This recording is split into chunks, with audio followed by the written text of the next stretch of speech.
আসলে মায়ের অংশ থেকে মাংস হয় নাই।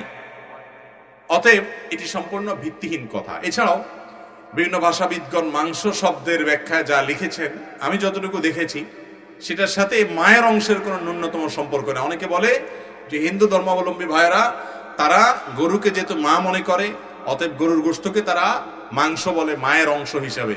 তাহলে মুরগিকে তো তারা আর মা মনে করে না, তাহলে সেটাকে কেন মাংস বলে? ছাগলকে তো আর মাংস বলে না, মায়ের অংশ মনে করে না, তাহলে সেটা কেন মাংস বলে?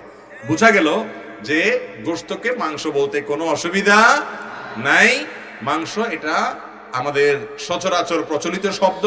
মাংস বললে কোনো ঈমান নষ্ট হবে অথবা গুনাহ হবে অথবা হিন্দুদের কোনো ধারণা গ্রহণ করা হবে, ব্যাপারটি এরকম না। এটা নিছকই মুখরোচক এবং ভিত্তিহীন কথা। অহেতুক আমরা এই সমস্ত বিষয় নিয়ে অনেক সময় যেগুলোর কোনো ভিত্তি নেই, ভিত্তি থাকলে অবশ্যই আপনি সেটা আমলে নেবেন, ভিত্তি না থাকলে সেরকম কোনো কথা আমলে নেওয়া যাবে। অতএব